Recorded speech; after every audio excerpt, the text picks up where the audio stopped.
Presented by Mahir Films Production. Music by Mantu Manish.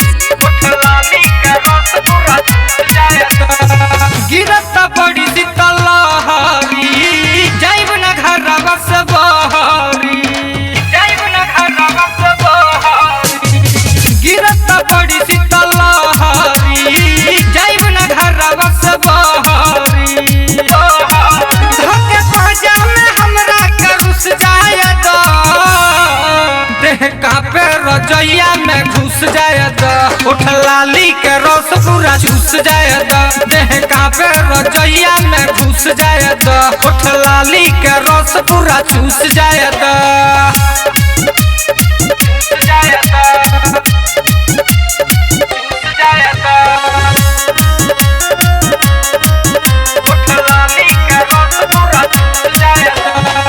बड़ी मजा आवे धके सुत में कमरिया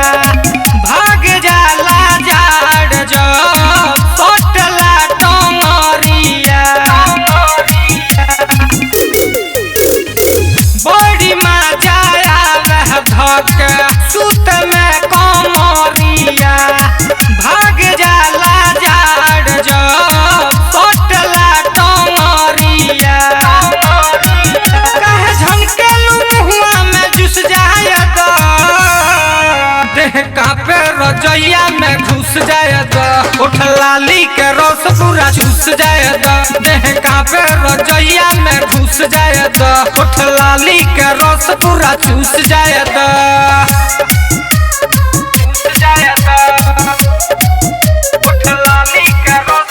Presented by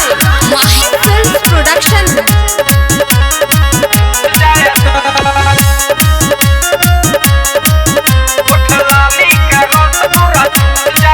माही राजा री भूमि तू होखत ठंडा में पर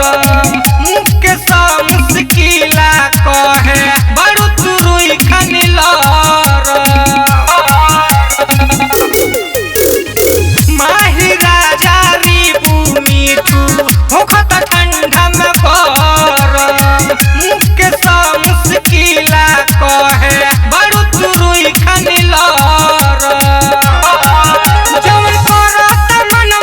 घुस जाए तो देह कांपे रजैया में घुस जाए तो उठ लाली के रस पूरा चूस जाए तो देह कांपे रजैया में घुस जाए तो उठ लाली के रस पूरा चूस जाए तो गिरत बड़ी शीतलहरी जाइब न घरवा से बहरी धोके पहुंचा में हमरा के रुस जाए तो देह कांपे रजैया में घुस जाए तो उठ लाली के रस पूरा चूस जाए तो देह कांपे रजैया में घुस जाए तो उठ लाली के रस पूरा चूस जाए तो Mahir Recording Studio, Jagdishpur.